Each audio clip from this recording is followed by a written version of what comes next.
Live everywhere. Daily Co's Radio on netrootsradio.com presents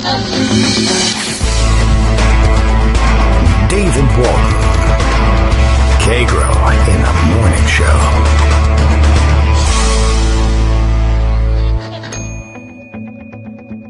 Now, here's David Waldman.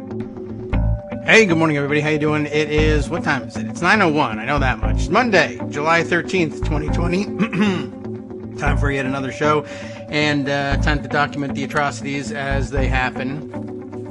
We have at least one problem to tell you about, which, how shall we say it? None of you are hearing. I got the word just a few minutes ago from Justice that a brownout and then followed by a blackout, which is a progressive problem that they're having. But at least it's progressive, so we got that going for us. In his area, I guess, is keeping unless he's got some sort of generator backup, which I don't think he does. But if he does and you're hearing this, I don't know, wave your hand wildly at the screen, and I'll see if I can see you on our Zoom conference, which we're also not having.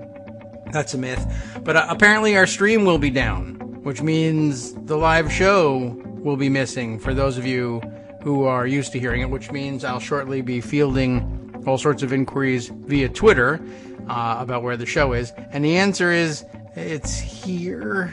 And I don't know. We're, of course, producing it as though it were going out live and producing it for podcast, which is always the backup plan. And no real reason for us to change direction there. That's the only way we'll get the show to you. So, okay. We'll pretend everything is working just fine, and then we'll go through the exercise of having Greg call and having my Skype not answer. I did do a Skype test call this morning, and not really sure exactly, whether or not the fact that it works on the test call actually means anything, but we'll find out. I'll share that information with you, several hours later via podcast, obviously. But, I'm looking forward to good things happening today, even though none of them will. At any rate, Greg has got a raft of stories lined up. A lot of things happened over the weekend. Let's see. Can we think of any of the things? Yes.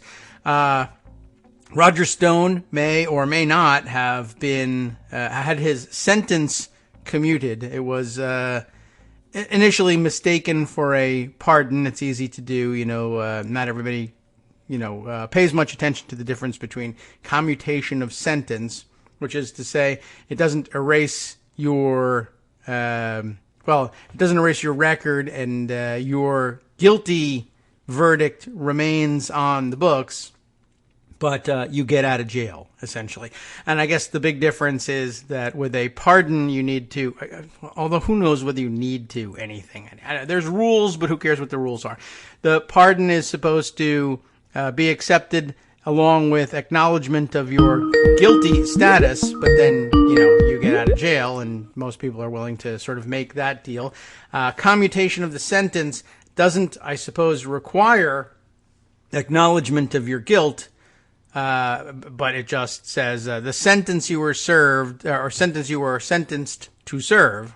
I could probably think of a better way of putting that, but you get it. The term in prison that you're sentenced to serve just won't be served, or the balance of it won't be served. Most often, people are already in prison when that happens. And it turns out, if you read the books on it, Department of Justice guidance tells you that, the application for that kind of clemency is not to be accepted until you have exhausted all of your appeals. Basically, the idea is to see if the regular judicial system will take care of your problem first. And if not, then you can make the appeal for the extraordinary relief of pardon, clemency, commutation of sentence, however the president chooses to exercise it. And, of course, Roger Stone hasn't been in prison yet. He's scheduled to surrender himself tomorrow, the 14th. Bastille Day, interestingly enough. Great day to report to prison if you think you're going to get out. And, he is still supposedly on track for that because, once again, paperwork, man. No one has seen the paperwork on the Stone clemency. It said there was a press release, which frankly sounded like it had been written by Roger Stone, but was put out under the auspices of the White House. No one's seen the paperwork. I guess I don't really doubt that something will turn up tomorrow so that he doesn't have to report to jail, although that would be one of the great ironies of all time, especially if it, sparked the civil war that everybody was looking for, at least on the other side. Plenty of other things to catch up on, of course. The collapse of the American empire, global pandemic destroying the economic world order, undermining our national security, various things like that. None of which you can hear now because our stream may be dead. But Greg's here.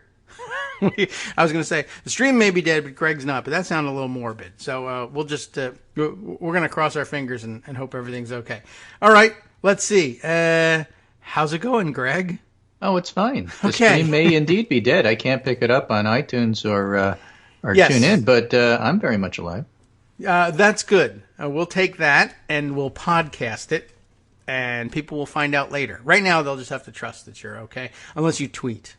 Oh, okay. Okay. Well, I did a little of that this morning, and of course today's Monday, so I had the abbreviated Pundit Roundup. Actually, I had very fat fingers and put it up a little early. And if things work out, there might even be 2 today. I'm not even sure. 2? But, I can't tell your listeners because they can't hear me. Right. But they'll find out. No point in warning anybody maybe about there was, that. maybe there wasn't. Schrodinger's plans. We'll You see what can't happens. prove it. I have to tell you, Yeah. the pandemic over the weekend just absolutely, positively exploded. Oops. In Florida especially, Oh. but also in Arizona, Texas, and a bunch of other places. Well, good. Luckily, they believe in science there. They'll be able to fix it. Yeah, that's part of the problem, of course. So here's the Washington Post. Florida shatters single-day infection record Yes, with 15,300 new cases. Mm-hmm. And that's the most by any state in a single day, and a bleak sign of the U.S.'s failure to control the pandemic about 6 months after the first infection surfaced in the country. See, the thing is, managing this novel virus and a novel pandemic is very hard for anybody. Yes, that's And true. you can be forgiven for making a few mistakes, but nobody will ever forgive you if you don't even try. DeSantis isn't trying. Ducey isn't really trying. No, that's Greg true. Abbott is sort of making motions of trying. Trump isn't trying at all. And it's failing. And so what's going to wind up happening is locally, if you look at it on the micro level, they're going to try to open schools up. It's going to be a complete failure. Yes. And at a macro level, they sort of realize it's killing their chances to win the election. And so they do the only thing they know how to do. They start attacking somebody, in this case, Tony Fauci. Okay. Yes. Here's the deal. This is no malarkey. Come on, man. This is Syracuse paper, Syracuse.com. Yes. At least 16 sick after coronavirus exposure at DeWitt in-home daycare. Quote, take this seriously. Stay home if sick at all. Oh. At least 16 children and adults in DeWitt, New York, have come down with the coronavirus after it spread from contact at a family in-home childcare. Oh. Yes. The cluster has made people in 4 families sick, including 6 children at the childcare, 1 sibling, 7 parents, and 2 grandmothers. What happened is 2 grandmothers. the cases go back to a mom who didn't quarantine as she waited to learn if she had the virus. That's the thing. Stuff like that drives me nuts. I mean, I yelled, a couple of months ago when this happened here with somebody I know. They went out and got a test, but it took so long to come back that they decided they were just going to go out and about with their business while they were waiting for the test. And you want to strangle people like that. As the testing slows down, no word whether Trump is actually doing it. But I understand there's a lot of backlog, and people are frustrated and waiting, so they do the absolute wrong thing. And I feel like it's probably something they give you on a little Xerox sheet when you get your test. Like, stay home until we call you. They warn you, don't do this, but people don't listen. For 3 days, she brought her child to the child care. It turned out the child was asymptomatic, and both the child and mom have since tested positive. And I note, again, it went and spread to the grandparents, because that's what's happening now. Okay?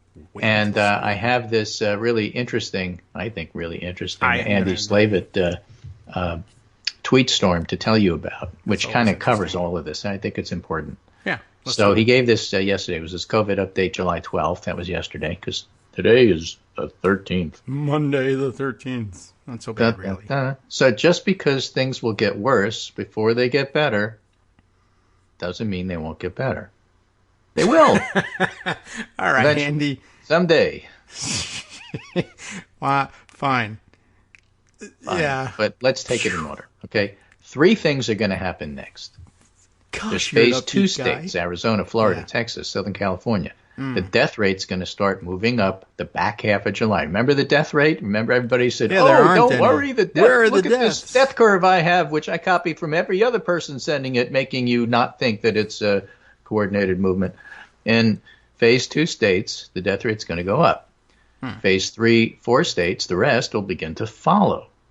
Phase 1 states, like in the Northeast, will have a constant vigilance for the fall wave, because we're going to have a second wave. Oh, okay. Now I'm But following everybody else phase. is still having a first wave. Yeah, I got you. Phase had me thrown because that's what they're using for reopening phases, and I was like, why would Well, we'll get phase to that 3 and too. 4 states come? All right, gotcha. But that is the not wave but phase. Like, who got it first? Gotcha. Right. All Observing what's happening in Arizona, Florida, Texas is instructive, and I've been highlighting that all weekend on the Pundit Roundups. Even though with COVID-19, one thing always leads to the next. At each stop, there was strong denial that the next step would happen. Oh yes. Okay? Denial pattern number 1. You open, Yeah. but not so many cases. Right. You open more. Done. Bars, churches, indoor dining. Cases grow, but only young people. Hospitalizations grow, but the cases are younger, and we can handle it. Hospitals begin to fill. Maybe a little caution's in order, folks. Then denial pattern number 2. Tests start running low. They only test the symptomatic. Testing lines and backlogs grow. Now you can't tell where the case growth is. So look at Arizona, for example. It looks like they're testing the number of new cases is flattening. Okay. But if your percent positive is really high, all that means is you're running out of tests, not that Yeah, your cases right, are okay. flattening. Right. Okay. Everyone's But still getting it. Ducey We just specifically can't said, no, it's flattening. And Deborah Birx and Mike Pence last week at the Coronavirus Task Force said, oh, we're looking at these numbers. They're not as high as they were. Maybe we're at a plateau, said Birx. Maybe we're getting better, said Pence. Deliberate lies. They should know better. Certainly Birx should. So the testing lines in the backlog grow, and now you can't tell what the case growth is. Then the deaths start to rise, but it's not an onslaught. And then it spreads to nursing homes and older populations, the ones we thought we protected, and then the deaths climb even more. And that's what's happening now.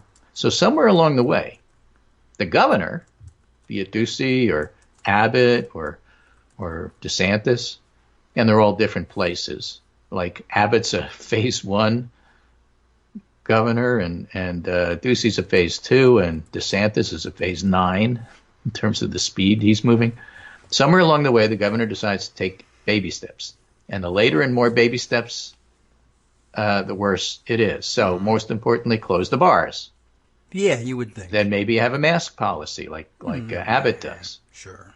Close other indoor public spaces. Well, Ducey's doing 50% on eating, but nothing else. If all else fails, shut down. They're all going to be forced to. They don't want to, but they don't know that yet. Yeah. Okay? Right. Eventually, the crest occurs. Either the state finally gets tough, or people in denial start to get scared and say they do it themselves, whatever the governor says. Yeah, it's starting to happen. And in even South here, Carolina. 20% of the public, young and invincible, essential workers, essential to serve others, that is, keep the virus circulating. And now some of these are by choice, others are forced to. They have to work. And they're the reason cases decline slowly in the back end. That's why we dropped to 20,000 instead of 0. The only country in the world that did that. Okay. And then one of two things happen. The governor either has religion and plays it cautiously like Murphy or Cuomo or Lamont, or that's the tri-state area, that's New Jersey, I see. New York, and Connecticut governors, or a series of factors causes them to rush the reopening. Eagerness for economic activity and jobs. Stupid because you're going to lose rather than gain. Pressure from Trump to drive up job numbers. Why? He wants to be reelected. It's the only thing he cares about. He certainly doesn't care about you. Right. Or the mistaken belief that the worst is over. They have it licked. because you have to remember people, especially in the White House, are stupid, and Republicans take their cues from Republicans who are in positions of authority. So in this scenario, hotspots spread cases fast. That's what happened in Arizona and Texas, by the way, me speaking, and Florida. Okay. Indeed, today in these states, deaths have started to climb. Cases are flattening, but only because testing is grinding to a halt. And now nursing home infections and deaths are climbing. And if you're sitting there saying this was all predictable, but like me, you're sitting in a phase 3 to 4 state where it hasn't happened yet, or like myself, me personally, Greg Dworkin, I'm sitting in a phase 1 state where the bars are open. Whoa. What? Indeed. Well, except we're not open. Oh. Exactly. We're opening, but we're still limiting indoor activity. And everybody around here wears masks. But, you know, back to everybody else in the country. Indeed, the breadth of the virus is beginning to grow, and not the good news yet. So one way to look at things is how many states have over 1,000 cases per day. I know. Oh, per day. Okay. Yes. Per day.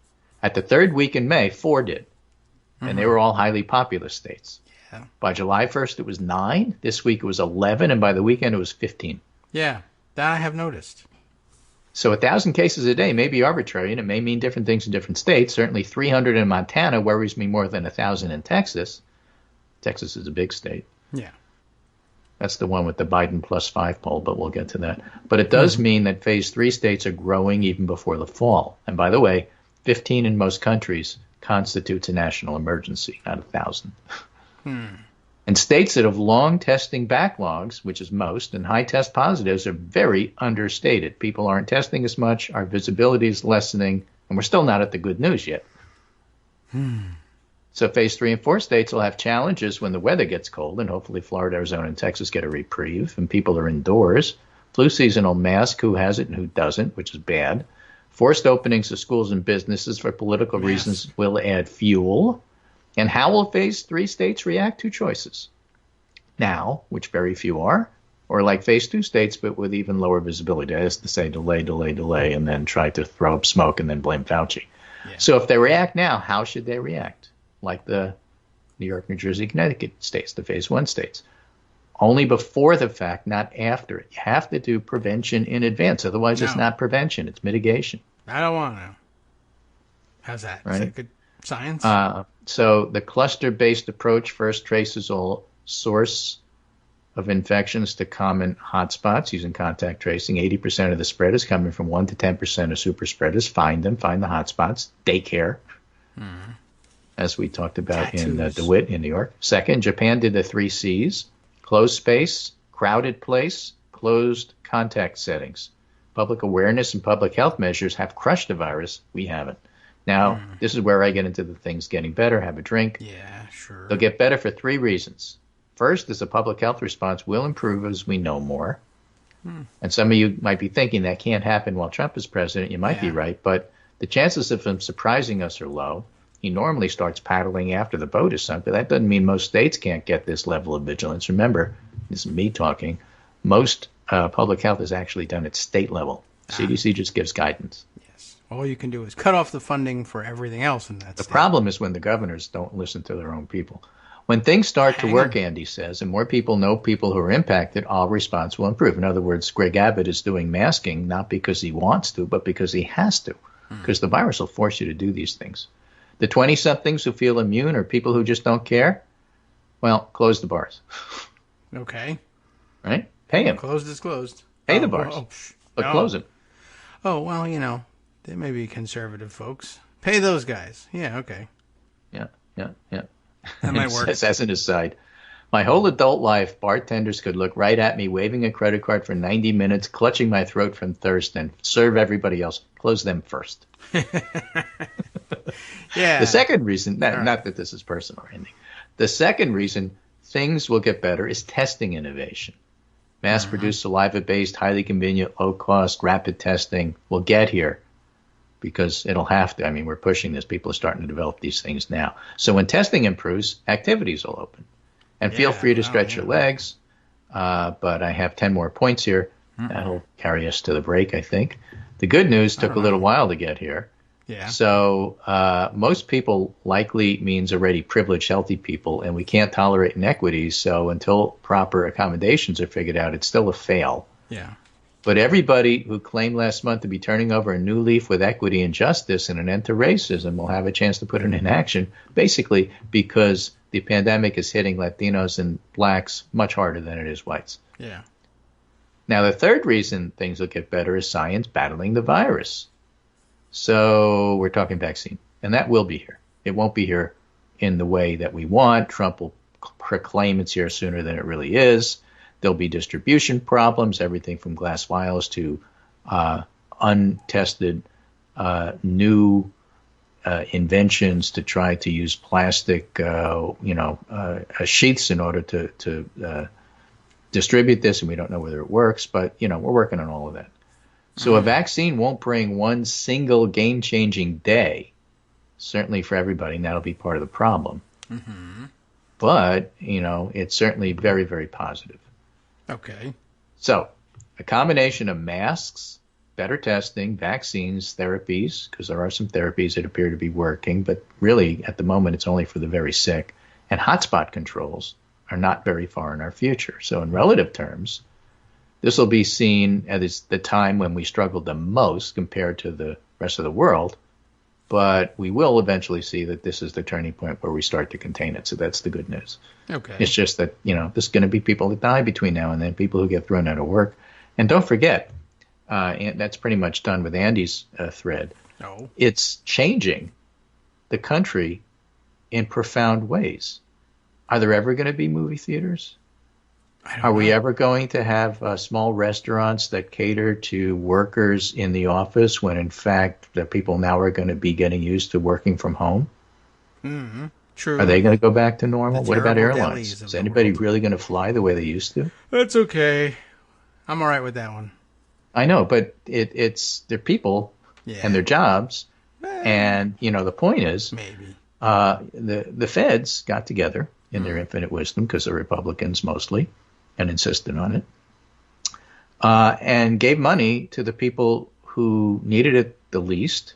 Yes, good. And propped up Very industries wise. that aren't going to survive. Terrific. Excellent. And basically wasted the money. Uh-huh.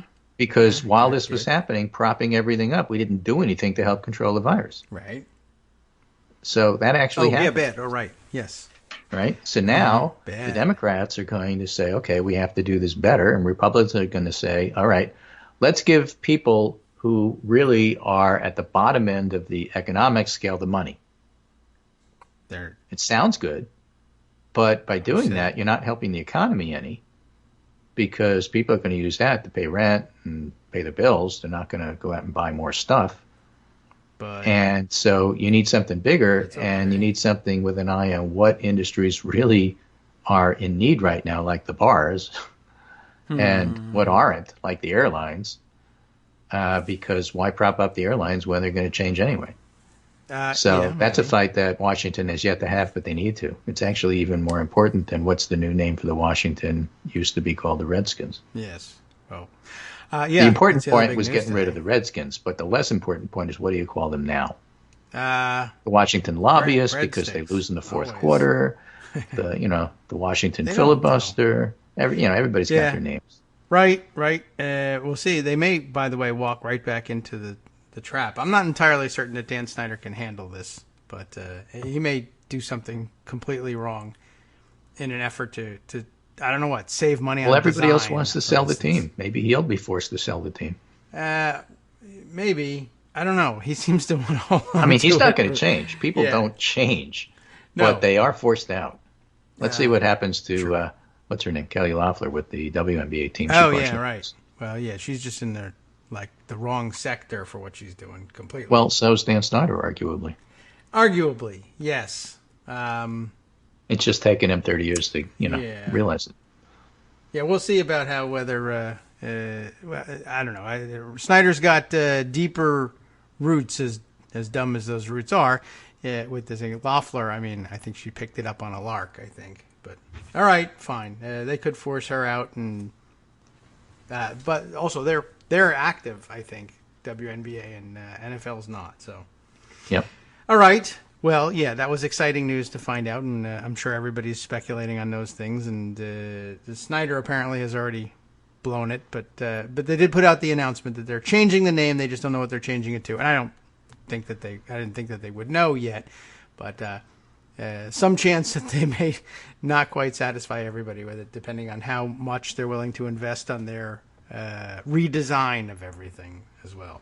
So, good time for them to in be off. our long tradition of mangling and mispronouncing names, the reporter, S.V. Date, yes, I think that's right. Date, I think it's Tate, but I don't know. Trump is now warning TV networks that a Biden presidency would be boring and bad for ratings. Yes, I know. That's huge for the television. That's incredible. That will change everything. And it's really important to show that his focus is where it needs to be. So after the break, we're going to talk a little bit about the New York Times getting a hold of the suppressed CDC guidelines. Oh, okay. In your Skype feed there, it's the multicolored box things that looks like a tic-tac-toe board with a little red box over in the bottom left. That. I see. Okay. Yep. And if you look at that, what it says is this is a sample framework for decision-making starting point for opening schools. Mm-hmm. Oh. Okay. And one axis is low to high virus spread. And the other axis is public school systems readiness. Okay. So when you have low public school systems readiness and high viral spread, then you're in the red zone. Schools should not consider reopening without prior planning to prevent, identify, and mitigate the spread of COVID-19.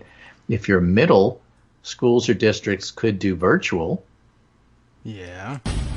And if you have high readiness and high virus, maybe you can squeeze in some blended learning. But other than that, you really ought to be closed or doing virtual. That is not what the president wants to hear, and that's why he suppressed this. Oh. Well, we all kind of know that that's the case, but that doesn't really matter. Everybody's going to be looking for CDC guidance, and I guess now they'll get it. That's good. Now they'll get it. They'll get it the back door way. Leaked. Okay, well, we'll be right back after a 2-minute break, except for those of you who aren't listening now. Hi, everybody. It's me, David. Let's change things up from the old fundraising pitch for just a minute and talk instead about how you can be a part of our show. If you've got a smartphone or any other electronic recording device, why not sit down and record a segment for us? Read us an important article and give us your take. Or read one of your own original essays, or even just give us your commentary on something you'd like to share that's important to you. Then send the file to me at kagrox@gmail.com, and I'll try and work it into the show.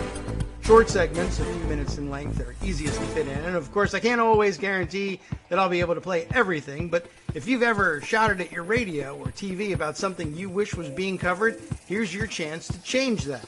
Make the show your own. Send your submissions to me at kagrox@gmail.com. I think I'll do the Guardian story. White House attacks Fauci. Okay, well, now you have a chance to do that as we are back with the show, and no one heard that live on the stream. That's the good news, and the bad news is no one heard it live on the stream. It's actually all bad news, because even if they heard it, really, who would care? We chatter. That's the way it is. Yeah, David and I talk to each other. In fact, that is the whole genesis of the show. You know, just as a side note here, I was wondering the other day how long I've been cutting David off and not letting him speak on this show. And it turns out it's like something like 8 years. Oh, yeah, that's right. We checked on Which is a long time. Yeah, there's an awful lot of these shows on a CD somewhere, and it's meaningless, but, you know, you've all had a good time for the past 8 years. Yeah. So, you know, it's a conversation. David and I have been having this conversation for a long time, talked about various and sundry things. And, you know, these days, a lot of it is about the coronavirus, and that's because it's really driving everything. For example, the White House attacks Fauci as states see record new coronavirus cases. Live update from The Guardian. Yeah, Fauci. And it turned out what happened is Trump is now starting to retweet claims that the CDC and doctors are lying about COVID-19, which is pretty remarkable in and of itself. Yes. He's retweeting those claims very famously from epidemiologist Chuck Woolery. Yeah, and I actually saw that this morning. It was just astounding. I mean, it was really astounding when I saw that.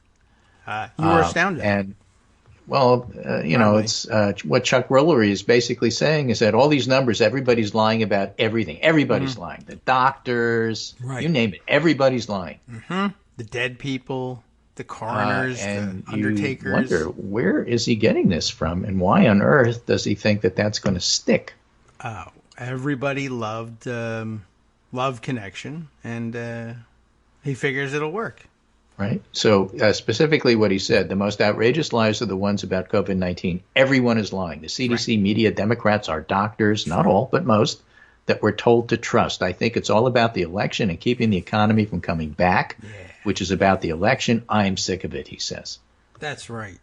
I'm having trouble separating the people who are this stupid from the people who are being paid to do this stupid, because I can't really tell the difference anymore. Yeah, I don't know who would be paying Chuck Woolery. He Anything. may just be, He may just be living off residuals from the Game Show Network. I don't know. Maybe he put a lot away and was a wise investor. Yeah, but I haven't seen Bill Mitchell the ninth, yeah. He's another one that tends to do the dumbest possible stuff, and you got to figure out that he doesn't really exist, or somebody's paying him to do it. That could be. I don't follow him, but a lot of people retweet him into my timeline because he's so outrageous. But I haven't seen him lately. I wonder if he's sick. He's actually Mitchell VII. So, of course I was exaggerating. I called him the ninth when he's really the seventh. Right. Don't get ahead of yourself. The ninth is his grandson. He doesn't tweet yet. But he's a TikTok kid. Oh, okay. I got his new one from this morning. The left isn't actually anti-Trump. The left isn't actually anti-America. That's not their disease. The left is anti-God. Oh, yeah, well. Okay, so now we're getting to it, and everybody is falling away from Trump, and he's still trying to fight to keep his white evangelical base and having trouble with it, which is why he's doing this. Yeah. So that's why he's attacking Fauci. He really has nothing else. But it is pretty amazing that he would go there and do those things. So there's reports that the White House has been briefing against Fauci, not just sending out stuff like that. Yeah, they have opposition research to dump. They're doing opposition research on our public health people. Right. Just let that sink in. The guy who knows how to deal with the pandemic, they're researching how to do the opposite of that. That's opposition research. In other words, but they're not even really researching how to do that. That would be too hard. What can we do to make people think that the guy who knows what he's doing doesn't know what he's doing? I don't know, sir. How much windmill cancer is there out there? Maybe we should be listening to you and not Dr. Fauci. How is this all going? Well, this is from the Washington Post. Trump's drop in polls has confident Democrats sensing, quote, a tsunami coming, end quote, in November. Okay. That's one of those Democrats in disarray stories. Yes. And they don't have anything, so they have to do this. But that's the slot for it. President Trump's management to this summer's crisis. It's not this summer's crisis. It's the next 6 months' crisis. Has triggered what Democrats detect as a tectonic shift in the political landscape. It's so big even other people can see it. Imagine that, not just us. Yeah. With party leaders suddenly bullish about not only taking back the White House, but also wresting control of the Senate, as well as expanding their House majority. It really has been a remarkable thing to see some of the reporters actually catch on that Democrats might actually win. They're still having trouble with it. There's still a long way between now and November, except everything is kind of baked in at this point because Trump isn't changing and he's actually making things worse and the pandemic's not going away. But aside from that, if we didn't have the pandemic, it could still tighten. Yes, if people could leave their houses, that would be a big concern. Trump's incumbent advantages have been steadily eroded since the spring. Those incumbent advantages are exaggerated, by the way. With the president now trailing Biden, who's still the presumptive nominee because we still haven't had the convention, in virtually every public poll nationally and in battleground states, as well as lagging behind the former vice president in fundraising for May and June. Trump and his advisors, and by the way, Democrats are blowing out the Republicans in the Senate fundraising numbers as well. Josh Krashower has a piece on that. No. Trump and his advisors insist that their campaign's internal data show the race is more competitive, meaning he's only losing by 12, not 19. That's technically more competitive. Yeah. and that he can gain momentum in the weeks ahead with a disciplined message and a brutal, sustained assault on Biden's character, ideology, and mental acuity. In other words, everything that's failed so far is suddenly going to start working because I don't know why it's magic thinking. Yet, Trump has never shown much discipline. He wore a mask yesterday. Is he ever going to wear a mask again? We don't know. He wore it below his nose in the photo I saw. Yeah, well, something is better than nothing, I suppose. Voters' disapproval of Trump's handling of the pandemic and of the racial justice movement, as measured in public surveys, has buoyed Democrats down the ballot. Some long-shot Democrat challengers in Kentucky, South Carolina, Alaska, I would add, and other Republican strongholds reported staggering fundraising hauls, which party leaders see as a sign that their playing field could expand further. It's just in the air, said Schumer. We're feeling very good. It's gone airborne. Mike Murphy, a longtime GOP strategist involved in the Republican Voters Against Trump, which is a different group than the Lincoln Project, who themselves are raising a ton of money and starting to get involved in Senate races, putting their money where their mouth is. Okay. Similarly, in other words, they're taking it off Twitter and they're actually hitting Fox News and they're starting to advertise. All right. There is so much Democratic psychological energy warped by Trump's gravity field, Mike Murphy says. Now they're having this exhilaration. 90% of the political gestalt is set by public polls, and the polls are Trump's going to lose. We can all relax, it's over. But I would say, caution, elections are very dynamic. That's something you have to say. You are required, you're obligated, if you're a pundit, to say, but there's a long way to go. Yes, that is true. I mean, you have to say that. That's the part that's true. You do have to say it. You have to say it. Biden leads Trump by 9 points among registered voters in a Washington Post average of polls. Same thing with 538 and everywhere else. He leads the incumbent in some cases outside the margin of error in recent polls in Arizona, Florida, Michigan, North Carolina, Pennsylvania, and Wisconsin. I would point out, assuming that the blue wall holds and you take Michigan, Pennsylvania, and Wisconsin, you don't need North Carolina, but Trump cannot win without Florida. Okay. And look at what's going on in Florida. But did you mention Florida earlier? What happened? It's kind of a pandemic there. Okay. Is that bad for old people?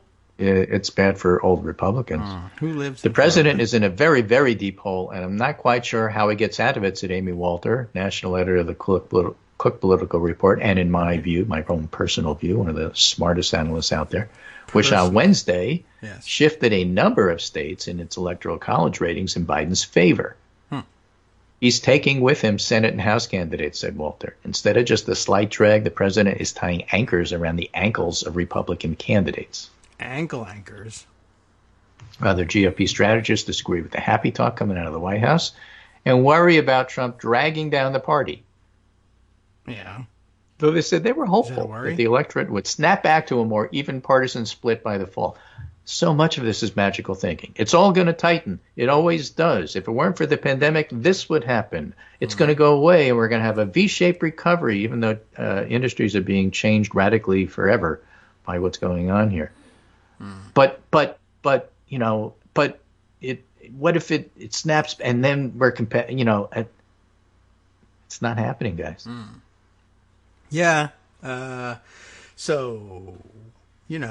here's a funny. Oh, yes. Haley Barbour, with a great wicked sense of humor, Haley Barbour, former Mississippi governor and former RNC chairman, says Trump can recover with a more disciplined message. That's a good one, Haley. Yeah. Well, I mean, I suppose if the message is, let's get everything in shape here and pay attention to science and do what we can to mitigate the situation. Chop, chop. Everybody get to it. Like Reagan, the old Reagan sketch. Right. Maybe. But they know they cannot fix Trump. And so central to Trump's efforts, this article says, is an all-out assault on Biden. All the stuff that hasn't worked. Okay. Anita Dunn, a Biden campaign senior advisor, said Trump and his allies have been attacking Biden for the past year without success. Yes. Right. The idea that they haven't had time to define Biden is ludicrous. Oh, President got himself impeached by trying to define Biden. Yes, true. Well, it was an effort to try to do that. That's true. But it should, ordinarily, it's supposed to be like reality based or something like that. And, there is a definition of who he is and you can spin it. You can't just create things out of whole cloth. I guess that's a problem. Well, here's the big thing. 67% of Americans disapprove of Trump's coronavirus response, according to an ABC News Ipsos poll released Friday. and the same percentage said they disapprove of Trump's handling of race relations. So Terry McAuliffe looked at those numbers and said, tsunami. Yeah, tectonic shift, which is what causes tsunamis. So I think he's scientifically sound there. Yeah, former Republican Congressman Carlos Corbello of Florida, a state Trump carried in 2016, and I've seen him on TV and he's occasionally honest, said the current environment there is unambiguously troubling for the president. The idea of a reality TV president was perhaps intriguing or interesting to a lot of people while the country was on autopilot. A lot of middle-of-the-road voters who took a chance on the president in 2016 are in a vastly different mood now. And that is certainly true in suburban Florida, which will be decisive in November.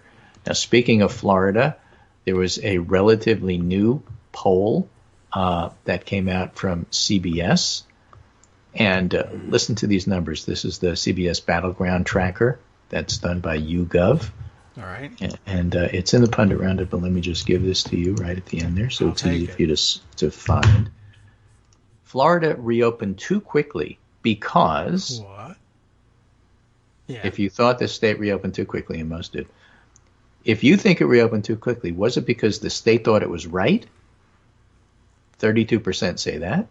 Or pressure from Trump administration. Oh, I see. Yes. 68% say that. Yeah. So we know who they're going to blame. All right, cool. That's smart. Right? The virus outbreak reshapes presidential race in Sunbelt, CBS News Battleground Tracker poller says. The coronavirus outbreak is reshaping the presidential race in 3 key states. Biden is now leading Trump by 6 points in Florida, and the two are tied in Arizona and competitive in Texas, where Biden is down by just a point. In this particular YouGov poll, but there was also a University of Texas at Tyler poll yesterday that has Biden up by 5 in Texas. Oh, well. In Texas. They're all crazy there in Tyler. Gravis had Trump up by 3 in Georgia, just to give you an idea of the spread of things here.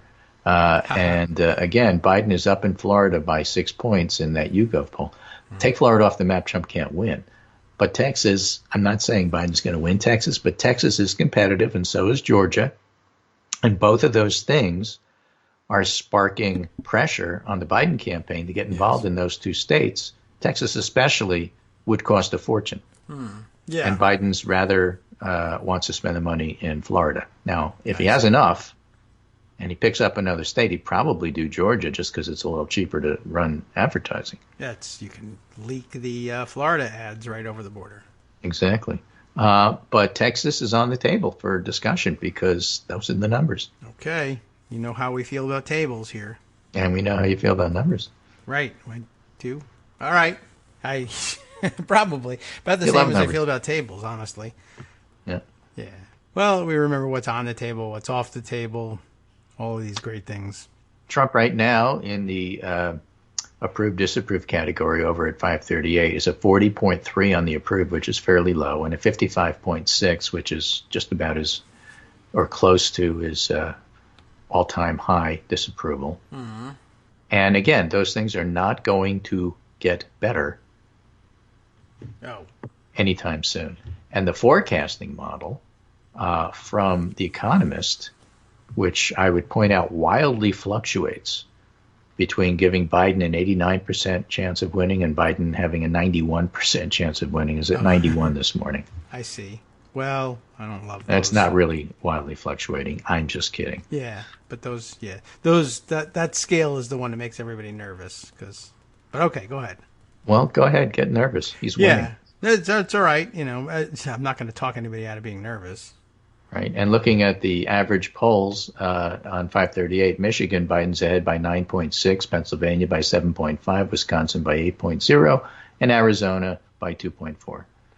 And what if he of course, doesn't we already campaign talked there? about Florida, and he's doing fairly well in Florida in that regard. So you put all of that together, and you're in a position that is making Trump look pretty bad. Now, Perry Bacon has an intriguing piece today. Bacon. Yes. Perry Bacon Jr., I should say. Oh, Bacon Jr. Sounds like a good product. In 538, but I'm so old. I remember when he used to write for the Washington Post. Oh, okay. And he used to write a column called Talking Points. Yeah. And then sued, he didn't, but the Washington Post sued Josh Marshall for Talking Points memo, Yeah. like a Lady A thing. Yeah. And Okay. Josh Marshall won. Yes. And so it's still called Talking Points memo, and Perry Bacon moved on to do other things. Okay, well. So hopefully the Didn't real Lady crush A, him, it just- person of color Lady A, will win. Yes. Hopefully. Not the ADA, but Lady A. Yeah. Yes. The Lady Antebellum lady Right. will lose, hopefully. American Dental Association doing just fine. How Biden is winning an identity politics election so far. Okay. After President Trump won the 2016 election, there was a big debate over the role identity politics played in his victory. Some scholars argued that many white voters without a college degree, a group that pivoted proved pivotal in the 2016 election, Yes, okay. jumped from supporting Obama to Trump, largely because they liked Trump's framing of identity issues like immigration more than Hillary Clinton's. Mm-hmm. Like she lost the coal argument, and she lost the immigration argument, and people liked where Trump was coming from. And after the election, some, usually white liberals, said that the Democrats needed to abandon identity politics or face more defeats, like Hillary Clinton's. Mm-hmm. And other liberal voices, often black, said that Trump had successfully tapped into the racist views of many white Americans. Yes. And both of these perspectives implied that debating issues of identity and race was bad for Clinton and good for Trump, and in the future, it would be good for the GOP and bad for Democrats. Mm-hmm. Never mind all that, because Black Lives Matter shows that was wrong. Oh. All the racial talk now seems to be helping Democrats, not Republicans. Biden leads Trump by about 6 points in national polls on May 25th, the day a Minneapolis police officer killed George Floyd. Now it's closer to 10. Yes. Obviously, a lot of factors could explain Trump's decline in the polls. The pandemic. Most notably, the coronavirus outbreak. The pandemic. And President's failure to come up with any real plan. But it's worth exploring the question, why aren't identity politics backfiring on Biden and helping Trump? It's hard to say for sure, but here's some reasons. All right. One, Trump's in the White House now, so it doesn't work as well when you're an insider. And people actually can see what's going on with it. Number two, 2016, this is my favorite, 2016 was a fluke. Mm-hmm. And identity politics don't always hurt Democrats. Okay. And because Comey came and screwed the election in the last minute, everybody's assumptions about 2016 is generally wrong. Yeah. And yet they're making entire careers based on this wrongness, which is why they're always wrong when they look at stuff now. That's my working theory. Yeah. It's a good way to make money, though. As it turns out, it works forever. Yeah, we weren't so wrong. We just did anticipate Comey because nobody did. That was like 11 days before the election. It changed everything. Yep. No predicting that one. That was way outside of the normal procedure. Yeah, but it's also outside of the normal analysis. Oh, right, yes. 538 is willing to say, and they have, no, it was Comey. Okay. Well, and we have other data that says that. Fair. There's that marketing survey that was looking at branding. Oh, the book said and said, no, it was Comey. That. Yeah. All right, and I don't blame anyone for not predicting that one. Like we said, for a by-the-books guy, the book said don't do this, and then he did it. And, right. A lot of things mattered, including hating Hillary Clinton for 30 years. Right. But Comey was the ultimate piece there, the straw that broke the camel's back, so to speak. But that framing might be wrong, says Perry Bacon Jr., or at least a bit overstated. Why? Oh, right, Perry Bacon. Because there's an alternative reading of the 2016 result that suggests race wasn't an unusually important factor, and the overall racial dynamics of American politics are not that bad for Democrats and perhaps even favorable for them.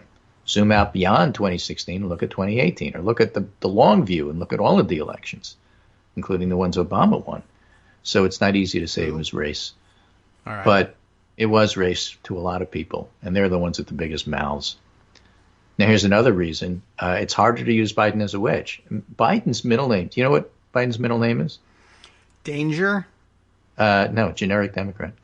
Oh, okay. Well, I don't know whether that's close to danger or as far as you can get. Well, it's got a D. I'm not sure what. Yeah, true. All right. Well, it shares the. Okay. I mean, he is. And that's the funny part about trying to all of a sudden redefine him in the next 3 months when they haven't been able to do it for a year. because or he's 40. generic Democrat. Generic Democrat usually runs ahead of the actual nominee. In this case, it is generic Democrat. So we always wanted that. Why can't we just find generic Democrat? Well, we did. But it's his middle name. He can go as J. Generic Democrat Biden. Now, less possible. Yes. And you need let's talk about what's less possible. Black, indigenous, and other people of color to really weigh in on this one. The less possible one is the electorate has actually shifted on racial issues. Oh. Yeah. Maybe some people have. Yeah. But Those are rather large. They're all from Missouri. Show them. Yeah. Okay. St. Louis. Right. And the last there. one is, and this is Trump's claim. Yeah. Well, Biden's winning because the institutions are aligned with Biden. And if those stupid cable TV networks don't understand that I'm better for ratings, then they might steal the election from me. Yeah. I can't think of a better ratings grabber than the trial of Donald J. Trump. Right. Major U.S. businesses, corporations, and other elite institutions are typically wary of being perceived as partisan, but in the wake of Floyd's death, corporate America seems to have decided, for whatever reason, that support for Black Lives Matter and comprehensive, aggressive efforts, look at NASCAR, for example, to reduce racial inequality. I threw in the NASCAR, but they're a great example that you never would have expected, are either not that partisan or at their stances worth taking, even if they annoy Republicans. But even if corporate America's recent posture on racial issues isn't that surprising, it's still important. With a lot of major institutions in America echoing his general message, it's not surprising that Biden's identity politics are resonating more than Trump's. All right. Now, maybe there'll be a backlash to the Floyd protests. We haven't seen it. And even if Biden wins, he writes, that won't totally answer the question of whether identity politics is bad or good for Democrats. You can step back and say, well, that's a nice argument, but really it's the pandemic. But all that said, it appears right now the identity politics of 2020 are a net plus for Democrats, and perhaps they weren't too big a problem for Democrats in the first place. It's hard to prove any of this, but it's an important discussion to have. Okay. In 2008, it seemed like the Democrats won a presidential contest that was largely about race, but that year, frankly, it was largely about recession. Yeah. But even though the presidential nominee was white in 2016 and 2020, those may have been more racialized campaigns. And if the current polls hold up, Democrats, after losing a very racialized campaign, may show that they can win one. Yeah, we hope so. So if you go and get to be extreme and say that I'm George Wallace, maybe that's not good for winning. Maybe you have to say the quiet parts quietly. Yeah, I don't want to advise him to do so, but okay. But, that may be what you take out from all of this. So the fact of the matter is we've had terrible numbers on the pandemic. It's still raging. Yes. Don't be fooled by what appears to be a flattening in caseload from places like Arizona. Their hospitals are getting overwhelmed. The death rate is rising in places like Texas and I think Arizona as well. They're starting to call for the refrigerator trucks. Yeah. DeSantis was given an offer by Andrew Cuomo to help by sending some remdesivir down there. And DeSantis said, we don't need it. We don't take help from New York. And all of his advisors said, shh, take it. Send them paste picante sauce from Texas. So DeSantis is clearly the big winner in terms of being the biggest loser. Wow. It's amazing what he's trying to do in order to stop the tide. You can't fight the market. You can't fight the pandemic either. You can't get out there and claim that you're going to make the tide go out when it's coming in just by yelling at it. Yeah. Circulating yesterday, his big spiking the football comments about how the death rate in Florida was so much better than everybody else, and all these stupid people who say wait 2 weeks are a bunch of idiots. And then, as it turns out, that was about 2 weeks ago that he said that they had everything under control, and all the rest of you states were the bunch of losers. And time and whatnot, it's linear. It's an interesting idea here that I think people may have overlooked, that with better testing, which we did not have back in April. Better testing? Like more of it or faster? More of it, quicker response. Okay. With better testing, we might have seen what was hinted at in Europe. And I think I think Germany particularly. Was hinted at? Well, What? you had young people go to the Alps for skiing, Yeah. get sick, Right. could have been Italy too, and then bring it back to their countries. Right. From there, it spread and then started hitting old people. And then things, became overwhelming. That progression that Andy Slavitt was talking about, maybe it's normal for the young invincibles to get sick first. We just didn't see it because we weren't looking for it at the time back in March, April. I just don't know how you don't deduce it. I mean, elderly people aren't breaking out of their long-term nursing care homes facilities. to go skiing in the Alps. Right. Well, maybe they are. All right. Cocoon. It has to come from somewhere. Obviously, it's coming from the community.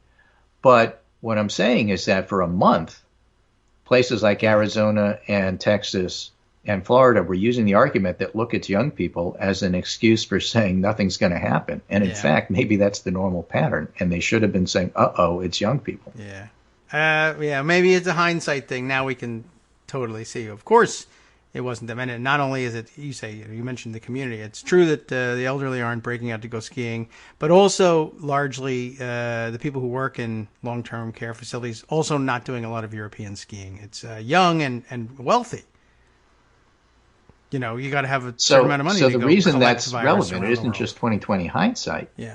It's that places, whether it's South Carolina, North Carolina currently having problems, or whether places that aren't having problems yet that are going to, will still use that excuse of it's only young people, to not do anything if they don't understand the whole big picture here. And that's why I'm bringing it up. Because again, prevention means you take steps before. The old line that Mike Levitt used to use, that we pushed him to use, things that you do before a pandemic will look too much, and things you do after the pandemic hits is going to be too little. Do it beforehand. Don't wait. Don't be Ron DeSantis, who's doing this, who's still not doing it even when he needs to. But the virus will push him. The virus will push everybody. Okay. Politics, it's cut out for this sort of thing, Yeah. All right. Anyway, thanks, I'm Greg. done. I'll see you back on Wednesday. Very good. We'll see you then. Thanks. We'll be back in just a minute.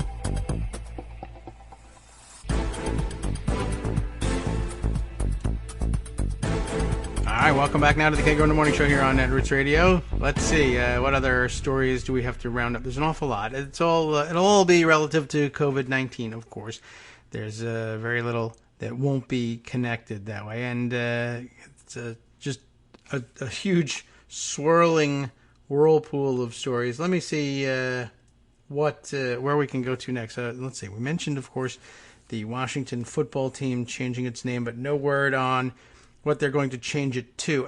The early rumors were that they were going to try and preserve some sort of connection, and I don't know, but I don't think the current climate allows them to retain any of their artwork or logos.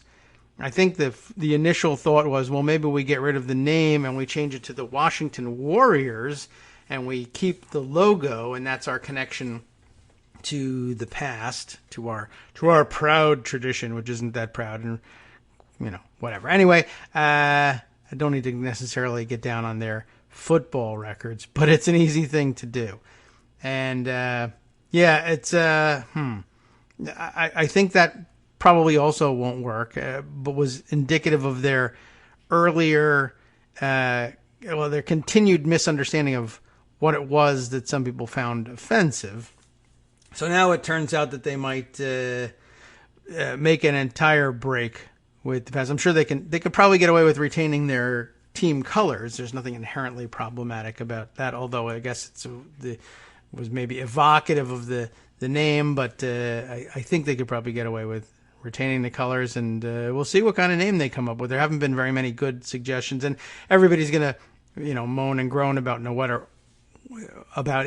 what name they come up with. But also, who cares? Because it's just football, and people will probably watch it no matter what the name is. So that's money, and that's what motivates Dan Snyder. So I don't know how upset he's going to be with everything. Plus, it's an opportunity. I always thought it was a tremendous financial opportunity for Snyder, renaming the team means everybody, all the fan base, and people who are just interested in the sort of historical notion of it, the name being changed, will go out and buy up all the merchandise. Plus, you can sell out all the rest of the stockpiled merchandise as collector's items on top of that. Although, they missed their opportunity really to get that done, because now they're operating in a climate where retailers don't want to have anything to do with the old branded stuff. They could sell it themselves, but I don't know that they have the capacity to actually do it, nor the ownership of the actual materials. So anyway, they missed out on the chance to clean up on royalties, selling out the old stuff, but at least they still have the opportunity to make sure that they sell new gear to the fan base now. So I'm sure they'll jump on that. Maybe they could come out with a sort of a new Coke version of the new name and blow it and then rebrand again and sell to everybody twice. I'm not certain whether that will really work, or whether that would drive everybody. You can't change football teams all that easily. It's not an easy thing for a lot of people to do. It is very simple. You just say, I'm going to root for another team, but logic in this day and age can't count on it. All right, let's see. Other coronavirus news, and then on to the more peripheral stuff. First of all, let's see. Lots of talk over the weekend. Renewed talk about the question of whether or not getting coronavirus, contracting the would you contract the disease or the virus? I don't know. We'll talk to a doctor about that one. But whether or not COVID-19, once contracted, confers any immunity at all on the people who have it. Lots of poking and prodding going on, drawing blood from people and trying to figure out whether or not people who have had and then quote unquote recovered, because there's a lot of question marks about what does recovery from COVID-19 mean, not to mention what does it look like and how does it feel. But people who are counted in the recovered column, do they carry antibodies to the coronavirus, the novel coronavirus, what is it, SARS-CoV-2, or do they not? And if they do, for how long do they carry it? And by the way, if they carry it, isn't there something you can do to help other people who don't carry it yet but are either infected or in danger of becoming infected, i.e. Plasma treatments? And that too is out there, and apparently the answer is a likely yes, and yet we're not doing it. I'm not certain that we can lay that at the feet of anyone in particular at the moment, just because I don't know that they're so positive that it works very well either. Once they figure that out, in hindsight, you can go back and say, yeah, we should have probably executed Trump for that too, and just add it to the list. All right, let's see. Vox has a piece that's been getting a lot of attention on Twitter and elsewhere over the weekend, so we'll bring that to your attention. I have to, of course, scroll all their dumb stuff out of the way first. The piece is entitled, "My Patient Caught COVID-19 Twice. So Long to Herd Immunity Hopes. Emerging cases of COVID-19 reinfection suggest herd immunity is wishful thinking," by D. Clay Ackerley. The D is for, what did we say it was for before? I guess danger. And oh, yes, right. Democrat, generic, I guess, if we're going to go with the D. Who is, I got to scroll all the way to the bottom to find out who's writing the thing. That should always be at the top. D. Clay Ackerley is a doctor and has a master's degree in science as well. Internal medicine and primary care physician practicing in Washington, D.C. So he probably cares about what the name of the new football team or the new name of the old football team is going to be. Served as both a faculty member of Harvard Medical School, and you know that's good because name, and as assistant chief medical officer at the Massachusetts General Hospital. Also a pretty good indication of, credentials that are nice.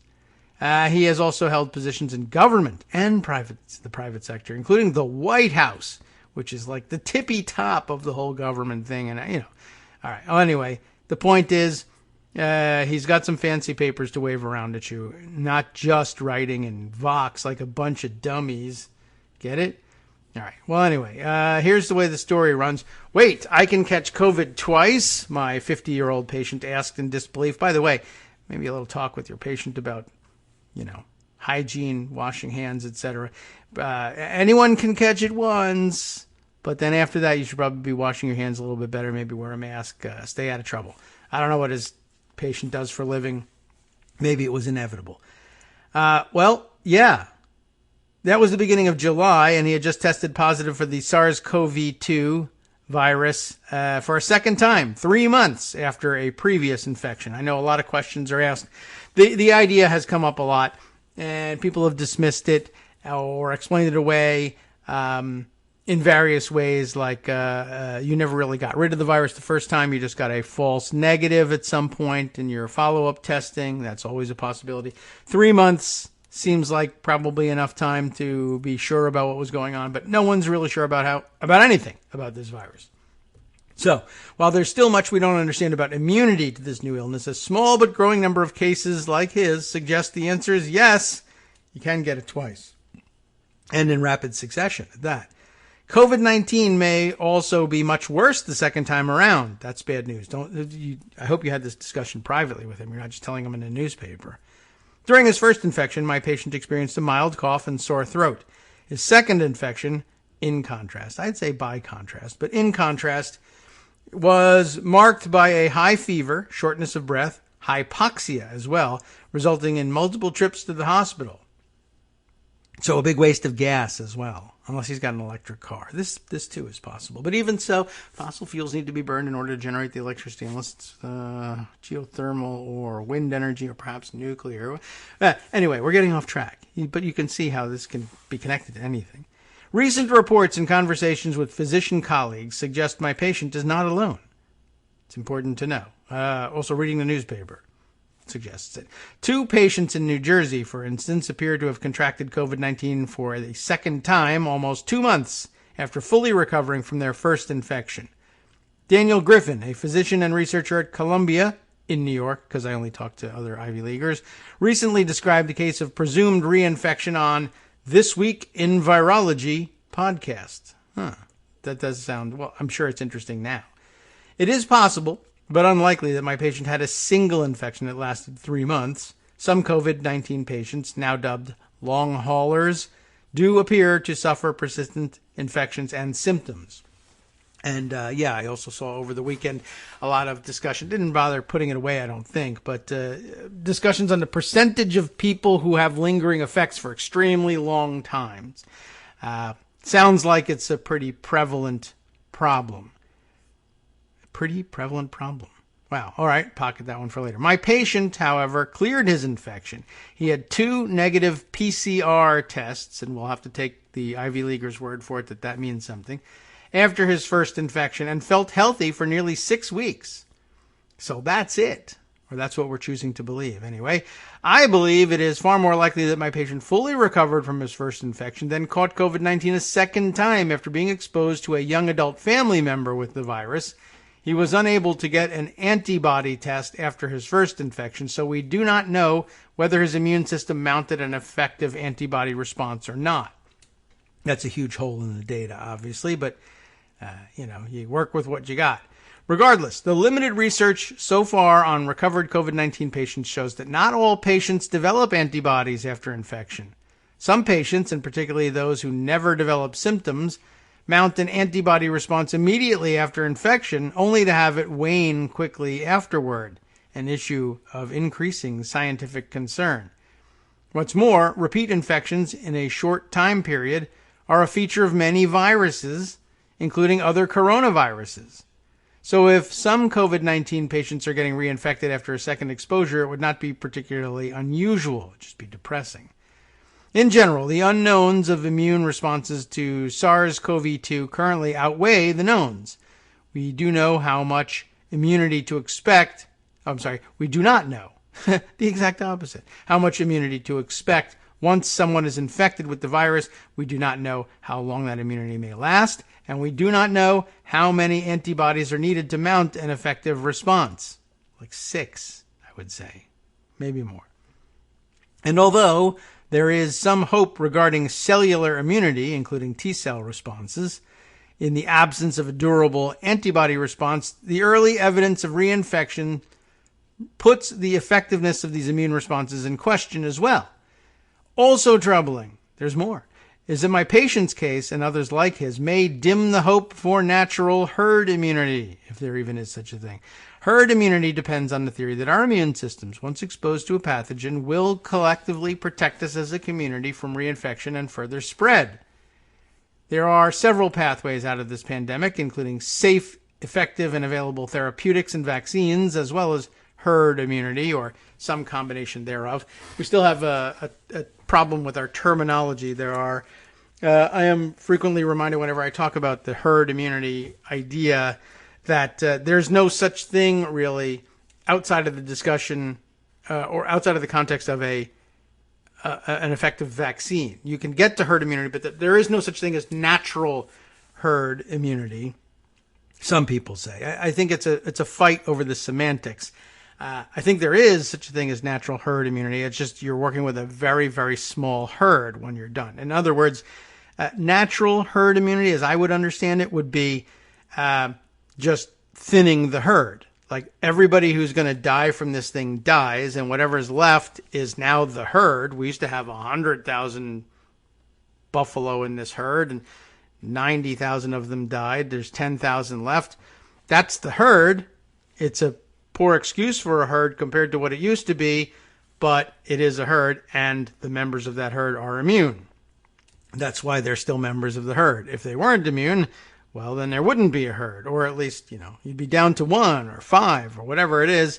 And anyway, but I think the way people discuss getting to herd immunity these days involves getting there artificially through the use of an effective vaccine, giving everybody the immunity that they need artificially, semi-artificially. It's by giving you the virus, but only in small doses so that you produce the antibodies. You know how it works. I don't need to explain it to you. But a lot of fighting about the terminology, and that people saying, that you can't discuss herd immunity without having the vaccine in hand. You could, I think you probably could. And other people say, we've never emerged from any disease into herd immunity without developing a vaccine. I suspect that we have. It's just in smaller numbers and perhaps in antiquity before we knew what exactly was happening. But anyway, so a lot of writing on this subject now, particularly as they're finding out in places that either openly admitted that they were hoping for herd immunity or said so and then backtracked or whatever, or where they had no intention of going for herd immunity but had a huge outbreak of the virus anyway. They're looking around. They're literally poking around, poking people in the finger and elsewhere to get their blood to see, do you have the antibodies? And they don't. One of the things I didn't mention before heading into the weekend, and then I saw our good friend Mark Sumner, Devil's Tower, mentioning over the weekend, was the study in Spain that found that even after their terrible outbreak, only about 5% of the population were actually carrying antibodies. And we haven't done a follow-up. We don't know how long they're going to carry those for. So between that and Sweden having, I think early on, found that only 7% or so of people in the Stockholm area where the outbreak was most serious were carrying antibodies. That was another early indicator that this was not going to work out that way. We couldn't just chicken pox party our way out of this thing. And lots of talk over the weekend and even in the previous week about COVID parties and whether or not they were real or mythical. But now we have a couple of stories. It still really doesn't prove it, but a couple of stories where people are insisting, no, the person who got or possibly died from COVID-19 absolutely said they did go to a COVID-19 party. But, lots of people say lots of things. We hope that's not really happening out there, but there's enough people out there that stupid things like that could in fact happen. All right, let's get back to the organized thinking of, what was his name? D. Clay. What's it? Something or other. Anyway, D. Clay Ackerley. All right, let's get back down here. Where did we leave off? The T-cell responses, we read about that. And then, also troubling is this might dim the hope for natural herd immunity. We go through a discussion of what herd immunity means. There are several pathways out of the pandemic, including the therapeutics and vaccines, or as well as herd immunity or some combination thereof. Experts, and whoever they are, generally consider natural herd immunity a worst-case scenario backup plan. It requires mass infection, and in the case of COVID-19, massive loss of life because the disease's fatality rate is significant, before protection takes hold. Herd immunity was promoted by experts in Sweden and early on in the pandemic in the UK with devastating results, although the experts in Sweden deny that now, just for the record. Still, the dream of herd immunity and the protection that a COVID-19 infection or a positive antibody test promises to provide have taken hold among the public. They're very nice sounding. I hate to get it, but now I got it, and I'm going to be fine from here on in. Maybe not. As the collective reasoning has gone, the silver lining of surviving a COVID-19 infection without debilitating side effects, hopefully, is twofold. Survivors will not get infected again, nor will they pose a threat to passing the virus onto their communities, workplaces, and loved ones. But even that's probably not really sound. Like you could have enough antibodies so that you don't get sick the second time and don't consider yourself infected, but you're carrying it and pass it on asymptomatically, but who knows? Anyway, while recent studies and reports have already questioned our ability to achieve herd immunity, our national discourse retains an implicit hope that herd immunity is possible. In recent weeks, leading medical experts have implied that the current surge in cases might lead to herd immunity by early 2021, and a July 6th opinion piece in the Wall Street Journal was similarly optimistic. Wishful thinking is harmful. It risks incentivizing bad behavior. The rare but concerning COVID parties, where people are gathering to deliberately get infected with the virus in large gatherings without masks, are considered by some to be the fastest way out of the pandemic, personally and as a community. Rather than trying to wish ourselves out of scientific realities, we must acknowledge the mounting evidence that challenges these ideas. And also probably note for the record, you might die by doing that dumb stuff. There was also a rash of stories over the weekend of deathbed conversion stories. I think I made a mistake. I might have, in other words, COVID truthers who thought it was a hoax, caught it, and died. And we're all supposed to take inspiration somehow from their story, or people who are doubters are supposed to change their minds. They don't, and then they get it, and then they die, and then they put out the story, and no one changes their minds again. But keep doing it. I like the stories. In my opinion, my patient's experience, Clay tells us, serves as a warning sign on several fronts. First, the trajectory of a moderate initial infection followed by a severe reinfection suggests that this novel coronavirus might share some tendencies of other viruses such as dengue fever. And we never did look up whether that was dengue or dengue fever, but who cares? Just don't catch it. Where you can suffer more severe illness each time you contract the disease. So don't do it, right? Simple solution. Second, despite scientific hopes for either antibody-mediated or cellular immunity, the severity of my patient's second bout with COVID-19 suggests that such responses may not be as robust as we hope. Third, many people may let their guard down after being infected because they believe they are either immune or incapable of contributing to community spread. As my patient's case demonstrates, the assumption risks both their own health and the health of those near them. Last, if reinfection is possible on such a short timeline, there are implications for the efficacy and durability of vaccines developed to fight the disease. We haven't talked enough about this. We've mentioned it, but we haven't really stopped to explain it. If that doesn't make immediate sense to you, basically what they're saying is if you get immunity for like 2 months by having the disease, won't the vaccine do the same thing? In other words, any disease you've ever had to have a booster vaccine for, like 10 years later, I mean, that's a pretty good record. In other words, the vaccine gives you immunity for 10 years, then probably limited immunity after that, but you give another booster shot and you get more. where lots of vaccinations are two-stage vaccinations where you get a shot and a follow-up shot. Makes a certain amount of sense. And in that context, what they're basically saying is you might develop a vaccine that's effective, but what if you had to get it every 2 or 3 months, your booster shot? That would be most inconvenient, though it's considerably less inconvenient than getting the disease, I suppose. Makes things tough. So, I am aware that my patient represents a sample size of 1. That's just a fact, right? But taken together with other emerging examples, sample size of 2 or greater, right? Outlier stories like his are warning signs of a potential pattern. If my patient is not, in fact, an exception, but instead proves the rule, then many people could catch COVID-19 more than once and with unpredictable severity.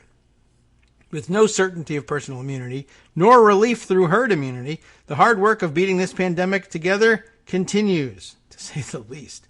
Our efforts must go beyond simply waiting for effective treatments and vaccines, or for weather to take care of it, or for it to magically disappear.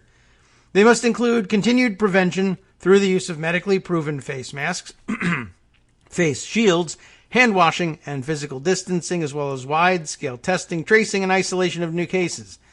This is a novel disease. Learning curves are steep. All the curves are steep.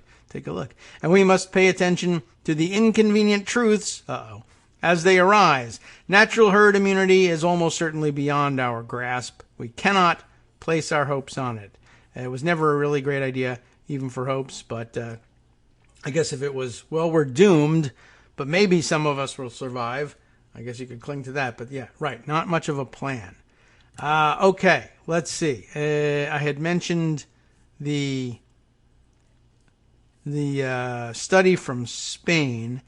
And I think, though, really, I don't know if it's worth necessarily reading through that piece, but we'll bring it back up and include it in our roundup so that you can have it alongside. There we are. It's back from CNN. Oh, look at that. It made the best of pocket. I don't really know exactly what that means, but it means a lot of people read it. I don't know if it had the designation before the weekend or not. Maybe Mark popularized it. Here's the piece in case you want to look it up. Of course, none of you are listening now live, so by the time you get the podcast, we'll have the link for you. Spain's coronavirus antibodies study adds evidence against herd immunity. Al Goodman reported for CNN back on July 6th, ancient times. Spain's large-scale study on the coronavirus indicates just 5% of its population has developed antibodies, strengthening evidence that a so-called herd immunity to COVID-19 is unachievable. The medical journal The Lancet reported back then on Monday. The findings show that 95% of Spain's population remains susceptible to the virus. Herd immunity is achieved when enough of a... Well, you know about what herd immunity is. The European Center for Disease Control told CNN that Spain's research on a nationwide representative sample of more than 61,000 participants appears to be the largest study to date among a dozen serological studies on the coronavirus undertaken by European nations. It adds to the findings of an antibody study involving 2,766 patients in Geneva, Switzerland, published in The Lancet on June 11th. This is much larger, 61,000. There have been similar studies in China and the U.S., and the key findings from these representative cohorts is that most of the population appears to have remained unexposed to COVID-19, even in areas with widespread virus circulation, said a Lancet commentary published along with Spain's findings. Right, so it's either that, it turns out that one theory that had been controlling to this point was that there were hundreds of thousands of undetected infections, particularly in the United States, and that we just didn't get around to them because they were either asymptomatic or had mild symptoms, and then we were short of tests, et cetera, et cetera. But another possibility is no, a lot of people really just haven't gotten it, and most people who do get it are symptomatic and get symptomatic and have significant issues with it. And by the way, without all those mysterious ghost infections that we haven't caught yet, but that we assumed were out there, then we're stuck with a death rate of about 4 to 5%. the actual observed death rate instead of what we guessed the death rate was going to be. And all of the, Trump supporters and wishful thinkers everywhere were hoping that we would find out that this was eventually had a mortality rate of about 0.5%. But we're still hovering above 4, well above 4 here in this country, and even higher in other countries, like Spain, as a matter of fact. So, all right, time for our break. But I just wanted to get some idea of what the Spanish had studied and on what scale, and to get to that possible conclusion that doctors were talking about the possibility that even in areas where there were significant outbreaks, it may just have been the case that 90% of the population just didn't catch the virus and not, as people were thinking, got it and were asymptomatic spreaders. Troubling trying to track down exactly what's happening with this thing. It's novel. Hi, it's me, David Waldman, your host for Kagro in the Morning, and I've learned that I either need to update these announcements more often or stop saying that the announcements are brand new.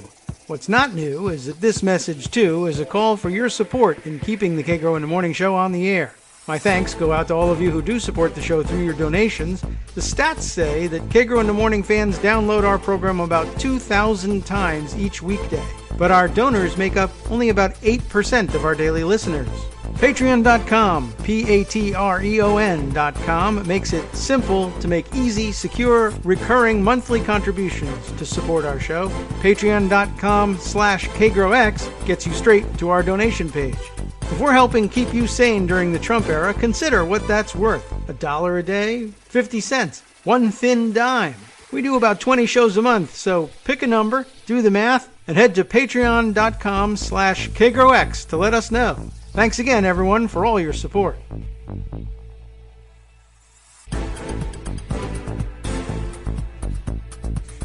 All right, welcome back now to the Kagro in the Morning Show here on Networks Radio. Shall we finish up the Spanish story? Just it's kind of important, and we ought to. It's not that much longer, too. It's a CNN piece, so it's not an in-depth exploration necessarily. Let's see. Where did we leave off with this? That they were also studying things in a couple other European countries, and basically coming to the conclusion that herd immunity was unachievable through natural means. Doctors are uncertain whether having antibodies to the coronavirus means someone cannot be infected again. We just learned that from Clay up in, where is he? In D.C., background from Harvard. So it's got to be true, right? I don't know. Anyway, doctors are uncertain whether having the antibodies even means you can't be infected again. It's not clear how long or how well antibodies protect people from the virus.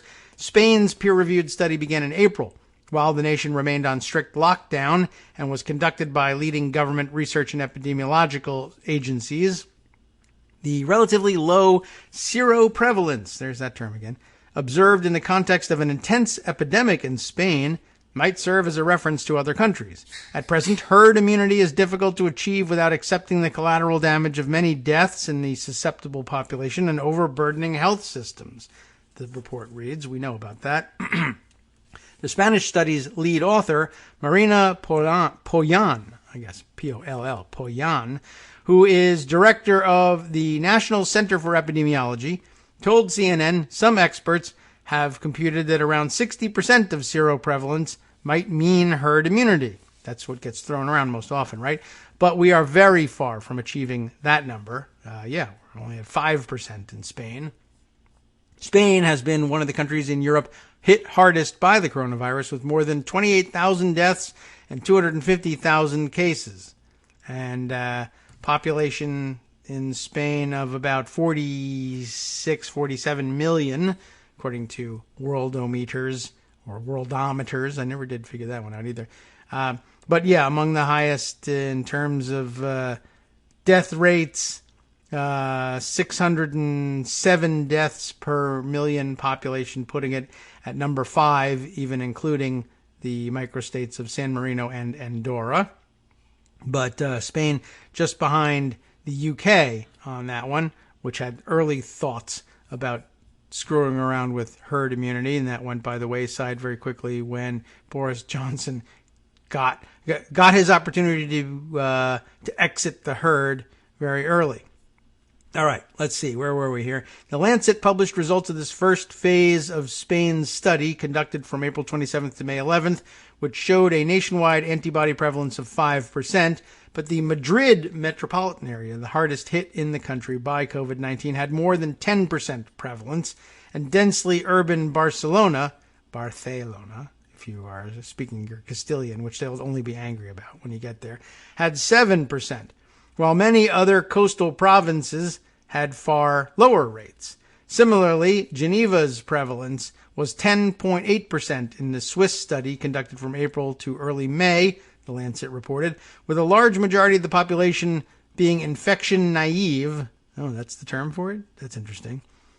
Virus circulation can quickly return to early pandemic dimensions in a second wave once measures are lifted. The Lancet's commentary authors Eckerly and Meyer wrote of the findings. Maybe we should pay attention to that. Spain's second study phase results were released on June 4th, showing a 5.2% national prevalence, just slightly higher than the first phase. The results of the third and final phase were made public on Monday. They showed a national prevalence remained at 5.2%, Poyan said. So not much great news in that, but thought I'd share it with you. Peripheral COVID-19 story from Business Insider. I thought this was interesting. File this one alongside the stories of travel bans against Americans, now prevalent in Europe and elsewhere. You didn't realize how difficult. You probably haven't had any thoughts of traveling internationally at the moment, but if you did, you'd probably be surprised at how difficult it is to get into another country if you're an American. You're stuck here in this cage with the rest of us, and, well, we're all going to get this disease. Well, anyway, alongside the travel bans, we have another problem. This one for the narrow slice of American citizenry that can get past travel bans, now finding ways of inducing the host countries into banning them along with the rest of the civilian travelers, the military. Japan, it says here, is shocked and furious at the U.S. after a major coronavirus outbreak at 2 Marine bases in Okinawa, and says the U.S. is not taking the virus seriously. That's the headline for Will Martin's piece in Business Insider from yesterday. And, yeah, that's pretty serious, too. That will begin to, the illness itself affects readiness, of course, if you're soldiers or Marines or sailors, as we found out with the Teddy Roosevelt, are infected with the virus. They're not combat ready, and enough of those, enough troops succumb to it. You got a national security issue, but you have a separate national security issue here. Japan has done a pretty good job in suppressing the virus in its country, or so I've been told. Let's see what the stats say about it. I saw some stats thrown around, but it would be better to maybe glean them for ourselves. 21,502 total cases in Japan. Japan, of course, hosting a population of 126.5 million people. So a total of 21,502 cases all time for those guys. Whereas, what was it like? We're not quite at 20,000 level from Florida, but they reported 15,300 just yesterday. So anyway, you get the idea. Total deaths, 982 total deaths, under 1,000 total deaths in Japan. And they've tamped down on things, and the word is because, they are much more open to the mask wearing. So it's the mask believers, anyway, attribute the low prevalence of the virus to the willingness to adopt masking behavior in Japan. And, of course, our unwillingness has made us all the more susceptible to it. So imagine conquering the virus, as it were, if such a thing is possible, and by doing that work among your citizenry, only to be rudely reminded that you are forced to host gigantic military bases full of idiot Americans who don't believe in masking or in the virus itself, and are just going to end up reinfecting your country. Now, the Marine bases in Okinawa have been a sore spot for the Japanese for quite some time, and not just because we dropped nuclear weapons on them and crushed them in World War II. We've, believe it or not, more or less gotten past that. Although, they'd be due for a rethinking on that if they really felt like it. Anyway, but no, for many years, that was a noticeable sore spot. My recollection goes directly to there were a number of cases brought against Marines based there of sexual assaults and rapes. And I'm sure that there's a longer, deeper connection with the community on the negative side of the ledger besides that. But that's what comes immediately to mind when I think about tensions in and around Marine bases in Okinawa. And now to just top it off is if that's in recent memory for the current population in Okinawa and all over Japan, then adding the fact that there are American Marines spreading coronavirus in Japan when they've done so much to tamp down on it. I mean, I don't know whether the Marines are under orders to do it or whether they're adopting the masking procedures. That would only irritate them even more if we were walking around like, no one makes an American wear a mask no matter where we are. But I don't know. Let's see what Business Insider has to say about it. Japanese authorities are demanding answers from the U.S. after a large-scale coronavirus outbreak among Marines stationed in the country's southern prefecture of Okinawa. 61 Marines have been infected with the virus in recent days, according to the Guardian newspaper, spread across 2 bases in the archipelago, which has long been a U.S. military stronghold in the eastern Pacific. 38 of the reported cases are at the Futenma, I don't know how you would pronounce it, Futenma, Futenma Marine Air Station. Another 23 occurred at Camp Hansen, a base that is home to around 6,000 U.S. Marines. Now we got to research, is Hansen a Civil War general by any chance? Probably not. They don't owe anything to the former Confederacy over there in Japan. It is extremely regrettable that the infections are rapidly spreading among U.S. personnel when we Okinawans are doing our utmost to contain the infections, Okinawa's governor, Denny Tamaki, said at a press conference, according to The Guardian. Okinawans are shocked by what they were told, he added. We now have strong doubts that the U.S. military has taken adequate disease prevention measures. Tamaki is half American, being born to a father in the U.S. military and a Japanese mother. He is the first American Asian to take a seat in the Japanese House of Representatives. How do you like that? It was previously unknown exactly how many U.S. service personnel had contracted COVID-19, but the figures were released publicly after significant pressure on U.S. authorities by Tamaki, the Associated Press said. Previously, the U.S. Marine Corps had vaguely referred to 2, quote, localized clusters of infections without giving a precise number of cases. After months with no confirmed COVID-19 infections on Okinawa, wow. This week, the Marine Corps experienced 2 localized clusters of individuals who tested positive for the virus. A post on the official Marine Corps installation's Pacific Facebook page said, maybe they just mean when they talk about Okinawa, they mean on their base in Okinawa. I'm not sure. But maybe. Can you imagine if Okinawa had remained COVID-free and it was only Americans just importing it there? Wow. That may be the case. All those infected, it said, are in isolation. Okinawa Prefecture has reported 145 cases of the virus with 7 deaths, according to the Japanese news outlet Nippon. News of the outbreak among Marines comes as back home the U.S. battles record or near record numbers of new cases of the virus virtually every day and remains the pandemic's global center, as opposed to China, where everyone, or Trump likes to say it originated, and Okinawa, not that favorably situated, in terms of proximity to China. You'd think that the outbreak would be larger, but what can you do? They've managed to avoid it. Our best efforts to give them COVID-19. The U.S. reported more than 66,000 new cases of the virus on Saturday, the biggest single-day increase ever, according to the CDC. Okinawa's connection to the U.S. military stems, of course, from the 1945 Allied invasion of the area In the final months of the Second World War, after an invasion was launched in April of 1945, more than 100,000 people were killed during nearly 2 months of fighting on Okinawa Island, the prefecture's largest island.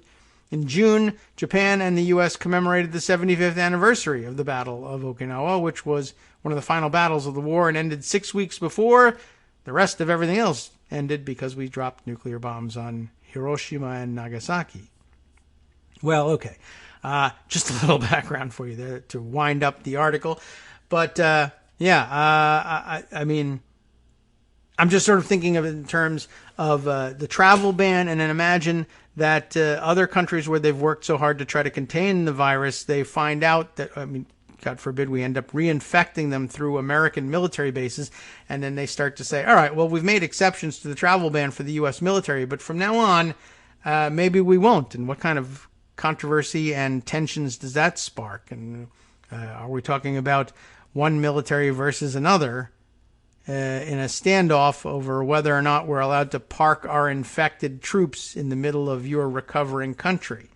I don't know how that's going to go, but keep an eye on it.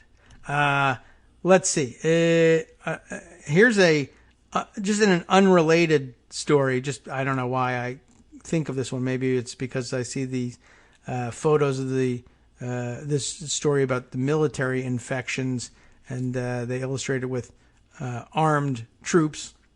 I just happened to see this one fly by early this morning. Let's see. I'll have to find my own tweet stream, tweets and replies here, but a gun-related story that jumps to mind. Where was it? There was news that for whatever reason, the Trump administration, I guess, had lifted a ban. Here we are. Trump administration lifted a ban on sales of silencers to private overseas buyers that I guess previously was in place, and it was intended to protect U.S. troops from ambushes. What a strange and mysterious reversal of policy that is, held up, say, alongside the news that Trump did nothing about word from the intelligence services that the Russians were paying bounties on the killing of American troops in Afghanistan, which I presume could be affected that much more, affected more effectively. See, I've trapped myself on that one. If they had silencers available to them.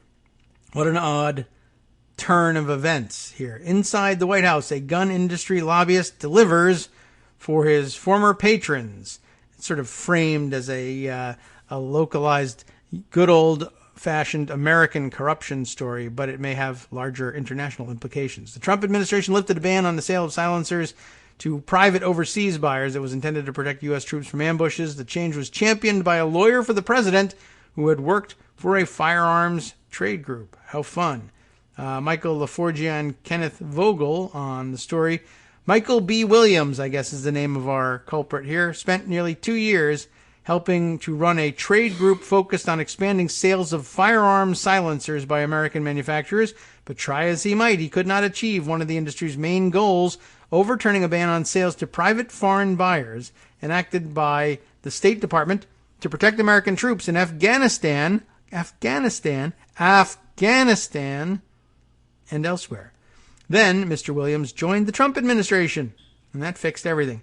As a White House lawyer, he pushed to overturn the prohibition, raising the issue with influential administration officials and creating pressure within the State Department, according to current and former government officials. On Friday, the State Department lifted the ban. Hooray! Finally, our depressed silencer industry will be able to flourish throughout the land, or throughout the world, and creating millions of jobs in silencer manufacturing. Well, they lifted the ban and a long-time industry goal was realized. The change paved the way for as much as $250 million a year in possible new overseas sales for companies that Mr. Williams had championed as general counsel of the American Suppressor Association. Actually working out loud for suppression, eh? Suppression, that's good. His role in pushing to lift the ban, which had not previously been reported, follows a well-established pattern in the Trump administration, with the president handing over policy-making to allies of special interest groups with a stake in those policies, and in this case, Mr. Williams' victory comes for a key constituency as President Trump seeks re-election. What do you know? There's more, and there's more similar examples listed in the next paragraph. Might as well share those just for fun. Mr. Trump's cabinet includes a former coal lobbyist as administrator of the EPA, a former lobbyist for the defense contractor Raytheon as defense secretary, a lobbyist for the auto industry at the helm of the Energy Department, and a former oil and gas lobbyist as Interior Secretary. Those industries have been sources of funds for Mr. Trump's campaign and committees supporting it. One of the practices so far not mentioned in here, and I don't know, I feel like the article may be too long to read all the way through or just skim, but if they don't mention it in here, something we've read about in the past is an interesting practice. I mean, it makes economic sense, so I suppose they should just go ahead and do it. But how do you get that done? Like, say you're the American Suppressor, what was it? American Suppressor Association, ASA, and you're thinking, gosh, it would be great if we could get that ban lifted. But it's such a long shot because we're banned from selling silencers overseas because everybody is afraid that they will use them in Afghanistan to assassinate our troops. And we have a particular problem with that at the moment, for instance. And this came out, they must have launched this plan long before we found out that the president had found out a year earlier that was the case. But whatever. So it's going to be really tough. It's going to be a tall order. We could spend $1 million. We could spend $10 million. We could spend $100 million lobbying for this. And by the way, it would still come out on the plus side because we're estimated to make $250 million a year in sales. So if we spent $100 million lobbying right now, we could still come out ahead by $150 million just this year. And then maybe later make it up anyway because we'll just sell $250 million. But it's not a legislative ban, I guess. It's a regulatory ban. So we don't really need to lobby Congress. So do we really need to spend that much? What about this? This is a much lower cost alternative, although it seems it would have been beyond the pale before, although I do feel like that we experienced something similar in a George W. Bush administration.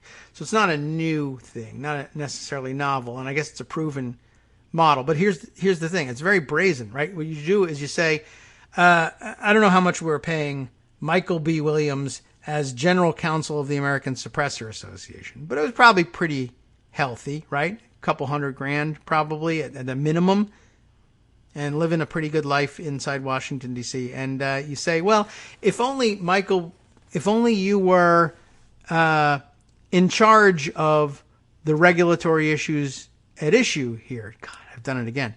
The regulatory restriction at issue, and you had been, say, handed the power, maybe even unilateral power, pending the president's approval or some other official, I guess in the State Department, right?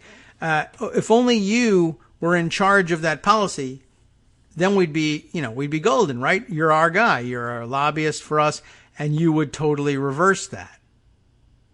If only we could find some way of making that happen. Well, how about this? I heard that if you go to work for the Trump administration, he'll happily place you there, and then you can undo that thing, or you can work on the people in the State Department if you need their signatures. You can get it done. And Michael B. Williams will say, yeah, that does sound very effective, but here's the problem. I'm making, $600,000, $750,000, whatever. I have no idea what he's making, but it was plenty, I'm sure, as general counsel for the American Suppressor Association. In order to get this done, one, I'm going to have to work for the Trump administration, which is poison. You know that. And two, I'm going to have to be a government lawyer, and they make like nothing. I'm going to only make like $170,000, $180,000. That sucks. I mean, it's great. It's fine. It's terrific money, but compared to the cushy life of general counsel for a lobbying organization, it's a big deal. Well, what we were finding out about in the George W. Bush administration, and I'm sure happening here, I'm sure I've read about it.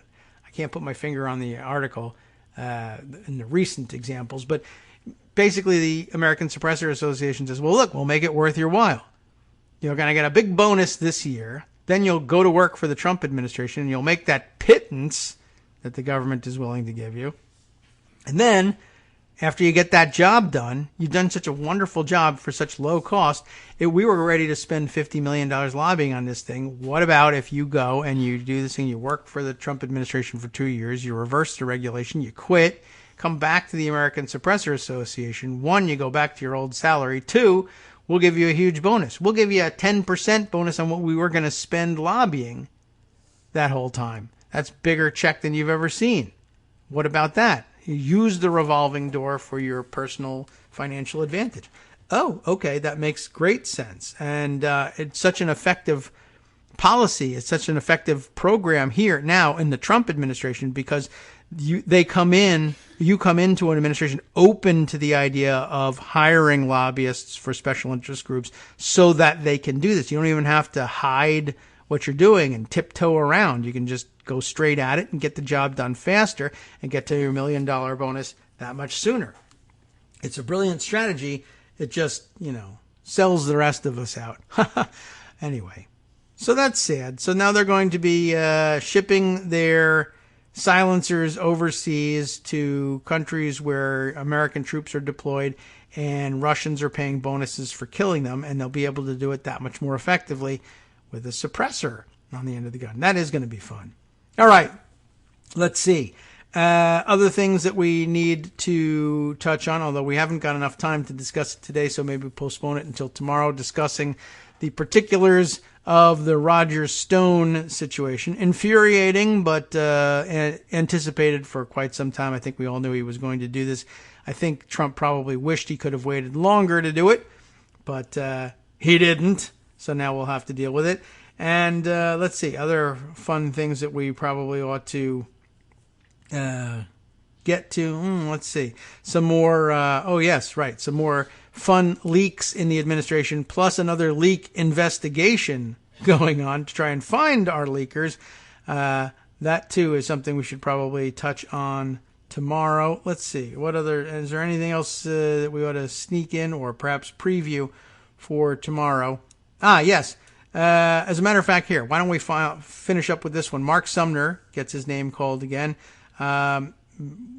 This relates to the stories we did choose for discussion today. Military cases of COVID-19, remember, we were just talking about those, are increasing at twice the national average, and effectiveness is at risk. Yes, a trend I haven't been paying attention to, even though Worldometers makes it extremely easy to look at. When you look at the United States breakdown by state, it actually has the prison population separated out and the military population separated out. And, of course, we talked so much about the Roosevelt.